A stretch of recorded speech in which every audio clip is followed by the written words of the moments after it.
Ya, Assalamualaikum warahmatullahi wabarakatuh. Perkenalkan, kami dari kelompok 20 dengan ketua kelompok, ada Rohmat Prasetyo, lalu dengan anggota saya sendiri ada Novaria, ada anggota kita, para Aurela, dan Muhammad Wahyu Agustino.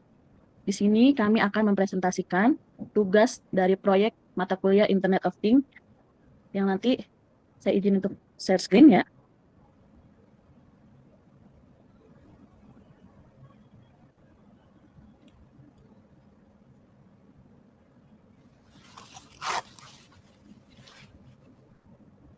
Di sini tugas proyek mata kuliah IoT kita, judulnya adalah simulasi sistem pembuangan sampah rumah tangga otomatis berbasis IoT menggunakan Arduino Uno dan simulator Wokwi.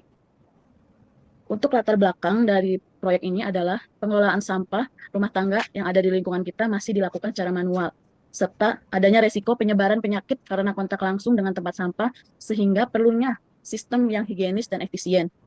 Urgensi dari proyek ini adalah untuk mencegah penyebaran penyakit, mendorong gaya hidup bersih dan sehat, mengadopsi teknologi untuk kehidupan sehari-hari. Dan tujuan dari proyek ini adalah untuk mensimulasikan sistem tempat sampah otomatis berbasis IoT menggunakan Arduino Uno dan Wokwi. Untuk bidang fokus dan prioritas dalam proyek ini adalah bidang fokusnya untuk produk rekayasa keteknikan dan prioritasnya untuk pengelolaan sampah.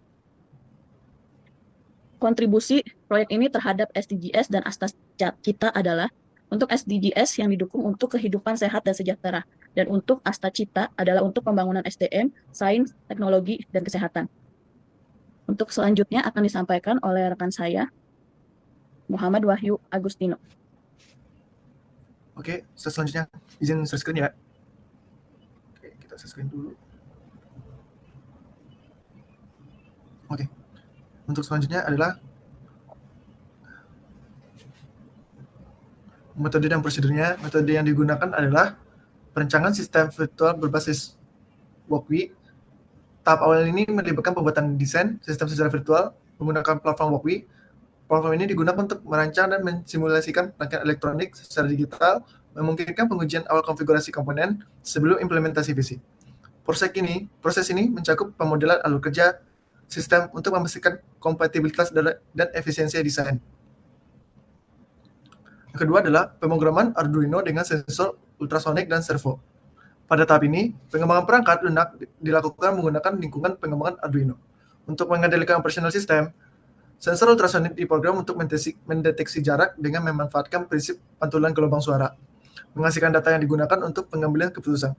Sementara itu, motor servo diprogram untuk melakukan kegerakan mekanis yang berpresisi berdasarkan data dari sensor. Terus, seperti pengaturan sudut servo sesuai jarak yang terdeteksi oleh sensor ultrasonik. Selain itu, optimasi kode dilakukan untuk meminimalkan latensi, mengurangi konsumsi daya, dan memastikan respons sistem yang andal dalam berbagai kondisi operasional. Yang ketiga adalah pengujian fungsional dan simulasi sistemnya. Tahap pengujian dilakukan untuk memverifikasi bahwa sistem berfungsi sesuai dengan desain dan tujuan yang telah ditetapkan. Pengujian terdiri dari dua pendekatan utama, simulasi virtual dan pengujian fungsional. Pada simulasi virtual, platform Wokwi digunakan untuk menjalankan skenario pengujian yang mencakup berbagai kondisi seperti variasi jarak yang dideteksi sensor atau perubahan beban pada motor servo. Pengujian ini membantu mengidentifikasi anomali dalam logika sistem tanpa risiko kerusakan perangkat keras. Sementara itu, pengujian fungsionalnya dilakukan pada prototipe atau simulasi lanjutan dari Wokwi. Keempat, evaluasi dan dokumentasinya. Secara mendalam, untuk menilai performa sistem terhadap kriteria keberhasilan yang telah ditentukan, seperti akurasi pengukuran, kecepatan respon, dan stabilitas operasional, analisis dilakukan dengan membandingkan hasil pengujian. Terus, jika ditemukan masalah, seperti ketidakakuratan sensor atau respon servo yang lambat, langkah-langkahnya perbaikan seperti penyusunan kode atau memodifikasi desain yang dilakukan. Terus, selanjutnya ada di prosedur kegiatan. Yang pertama yaitu riset dan perencanaan sistem. Pada tahap awal ini, tim kita melakukan analisis kebutuhan perangkat keras atau hardware dan perangkat lunak atau software. Karena proyek ini bersifat simulatif di Wokwi, maka perencanaan sistem berfokus pada pemilihan komponen virtual yang tersedia di dalam platform. Komponen utama yang digunakan antara adalah Arduino Uno sebagai microcontroller utama dan sensor ultrasonik HCSR04 untuk mendeteksi keberadaan tangan.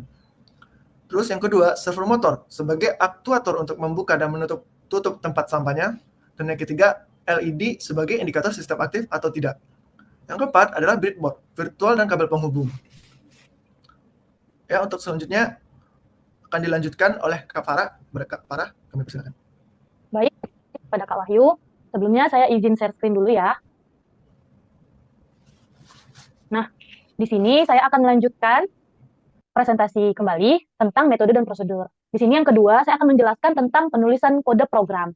Nah, dalam tahap ini, kami dengan proyek ini akan mengimplementasikan di platform Wokwi. Sebelumnya, apa sih Wokwi? Nah, Wokwi adalah simulator elektronik online yang memungkinkan pengguna untuk merancang, mensimulasikan, dan menguji berbagai proyek elektronika tanpa memerlukan perangkat keras fisik. Kenapa sih kami menggunakan platform Wokwi ini? Karena keterbatasan jarak dan waktu untuk kami berempat. Nah, platform ini juga memungkinkan pengujian dan validasi rangkaian elektronik sebelum kita mengimplementasikan secara fisik dengan dukungan untuk berbagai komponen, seperti Arduino, sensor, dan modul komunikasi. Kemudian, di sini akan saya lanjutkan penulisan program yang kami gunakan menggunakan bahasa C++ dan menggunakan Arduino IDE yang berbasis online. Program ini kami buat dengan logika. Apa sih logika yang kami buat? Sensor ultrasonik yang bekerja dengan mengirimkan sensor atau sinyal ultrasonik melalui pin trigger. Lalu, menunggu pantulannya diterima oleh pin echo. Waktu yang dibutuhkan oleh sinyal untuk kembali diukur sebagai durasi. Kemudian, kami mengkonversi menjadi jarak menggunakan rumus tertentu. Rumus yang sudah kami tentukan sebelumnya, yaitu program ini melakukan pemeriksaan terhadap jarak objek. Apabila objek terdeteksi berada pada jarak kurang dari atau sama dengan 50, maka proyek yang kami buat, LED-nya akan menyala sebagai indikator. Kemudian, servo motor akan bergerak ke sudut 90 derajat. Misalnya untuk membuka atau menutup otomatis pada tong sampah tersebut. Namun jika objek berada lebih dari 50 cm, maka LED yang sudah kami buat akan otomatis mati dan servo akan kembali ke posisi 0 derajat atau menutup tutup sampah tersebut. Nah, proses ini akan kami lakukan terus-menerus selama sistem aktif, sehingga perangkat dapat merespon secara real-time terhadap keberadaan objek di hadapan sensor. Program ini kemudian dimuat ke dalam simulasi dan dijalankan untuk melihat apakah bekerja sesuai yang direncanakan. Penyesuaian atau debugging dilakukan apabila ditemukan kesalahan logika atau ketidaksesuaian fungsi. Oke, terus lanjut ke slide berikutnya. Nah, di sini saya lanjutkan ke slide masih dengan slide metode ini. 3. Simulasi dan pengujian. Nah, di simulasi dan pengujian ini, setelah sistem dapat berjalan, dilakukanlah pengujian terhadap masing-masing komponen. Apa aja sih simulasi yang kami uji? Yang pertama yaitu pada validasi jarak sensor ultrasonik. Kemudian, respon servo terhadap sinyal dari mikrokontroler. Lalu, kami sinkronkan waktu buka tutup tempat sampah tersebut. Apakah sesuai dengan jarak yang sudah kami tentukan? Jika kurang dari 50 cm, maka akan menutup kembali. Atau jika mendekati dan sama 50 cm, apakah membuka tutup sampah tersebut. Nah, dari kestabilan sistem dapat disimulasi selama waktu tertentu. Tujuan yang kami buat untuk menguji dan mensimulasi ini adalah memastikan bahwa sistem dapat berfungsi dan dalam keadaan normal sesuai dengan tujuan awal proyek ini dibuat, serta mengantisipasi jika proyek ini diimplementasikan di dunia nyata. Oke, saya lanjut ke 4, yaitu dokumentasi dan evaluasi. Dari semua tahap yang sudah saya paparkan dan saya jelaskan itu, terdapatlah hasilnya dan didokumentasikan berupa tangkapan layar dari hasil simulasi, kemudian kami juga menangkap layar pada kode program, serta deskripsi komponen. Nah, dokumentasi ini akan disusun menjadi bagian penting dari laporan akhir. Evaluasi dilakukan dengan meninjau kembali fungsi sistem, efektivitas simulasi, serta kemungkinan pengembangan sistem lebih lanjut. Mungkin itu yang dapat saya sampaikan. Selanjutnya, saya akan kembalikan ke Kak Rohmat.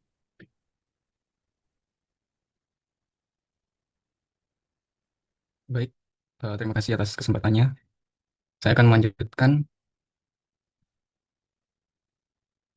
tentang flowchart-nya ya.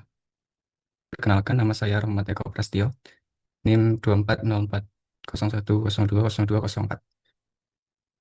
Jadi pertama kali untuk flowchart kita adalah start. Bisa di ini. Start. Di sini adalah proses yang dimulai. Yang langkah selanjutnya adalah inisialisasi pin. Di sini kita memakai 4 pin utama, yaitu LED, trig, echo, dan servo.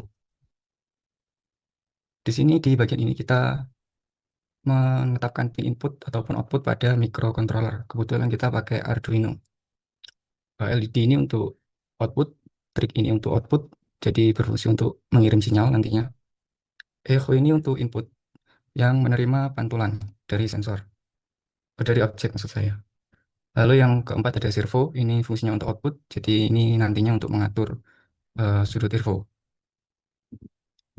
Lalu proses selanjutnya adalah membaca waktu pantulan dari echo. Di sini sistem kami menunggu pantulan yang sinyal itu diterima dan menghitung durasi waktu antara sinyal yang dikirim dan diterima. Lalu proses selanjutnya adalah menghitung jarak. Jadi di sini kita pakai rumus jarak ya, dalam sentimeter yaitu jarak sama dengan waktu kali 0,034 dibagi 2. Saya sedikit jelaskan. Jadi variabel 0,034 itu adalah kecepatan suara dalam sentimeter ya. Jadi karena ini ultrasonik, jadi variabelnya itu kecepatan suara. Dibagi 2 karena sinyal menempuh 2 arah, jadi ke objek, lalu pantulannya kembali ke sensor. Selanjutnya kita masuk ke percabangan atau if. Jadi di sistem kami, percabangannya kita pakai jarak kurang atau sama dengan dari 50 cm. Jika percabangan itu memenuhi syarat, jika iya, maka LED on dan servonya itu ke 90 derajat atau nanti praktek relnya itu akan membuka tutupnya. Jika jaraknya itu kurang atau tidak kurang atau sama dengan dari 50 cm atau sederhananya itu lebih daripada 50 cm, maka LED itu akan off maksud saya dan servo kembali ke 0 derajat atau relnya nanti akan menutup tutupnya. Untuk percabangan ini nanti akan kita looping, kita looping dan kembalikan ke kirim sinyal trigger. Baca waktu pantulan dari echo, hitung jarak dan seperti itu terus hingga sistemnya berhenti. Mungkin seperti itu. Selanjutnya, kami juga menetapkan indikator keberhasilan dan hasil juga yang diharapkan pada proyek kami kali ini. Eh, Kami menetapkan indikator keberhasilan. Yang pertama itu adalah sistem kami berjalan normal tanpa error. Yang kedua, fungsi sensor dan motor bekerja dengan sinkron. Lalu yang ketiga, dokumentasinya lengkap. Hasil yang kami harapkan, yang pertama itu simulasi sistem pembuangan sampah itu berjalan dengan baik tanpa ada kendala. Dan yang selanjutnya adalah memberikan pemahaman IoT sederhana untuk rumah tangga. Untuk peran tim kami, jadi kami juga membagi tugas kepada anggota-anggota kelompok agar proyek ini berjalan secara sistematis. Yang pertama, saya sendiri yaitu Rahmat Eko Prasetyo. Saya berperan sebagai koordinator dan penulis metode. Yang selanjutnya ada Kak Muhammad Wahyu Agustino. Beliau sebagai programmer dan berperan sebagai debugging nantinya. Lalu ada Kak Farah Aurelia, Farah Aurela sebagai simulasi Wakwi. Nanti beliau mensimulasikan proyek kami di Wakwi dan mendokumentasikannya. Selanjutnya ada Kak Adena Faria. Beliau nanti sebagai penguji sistem dan evaluator yang bertugas untuk mengevaluasi sistem kami nantinya. Selanjutnya, ini ada ucapan terima kasih. Yang pertama, kami dari kelompok 20 ingin mengucapkan terima kasih kepada dosen mata kuliah Internet of Things, yaitu Insinyur Lukman Mediavin Silalahi, AMD, STMT, IPM, APEK, PNG. Lalu kepada tim proyek kelompok 20, terima kasih telah bekerja sama hingga proyeknya sampai sekarang. Dan semoga nantinya proyek ini akan berkembang menjadi lebih baik lagi. Yang terakhir kepada Universitas Cyber Asia yang telah memberikan kesempatan untuk kita belajar tentang Internet of Things ini. Oke. Ya, terima kasih. Sekian presentasi Project Internet of Things dari kelompok 20. Kurang dan lebihnya kami mohon maaf. Wassalamualaikum warahmatullahi wabarakatuh.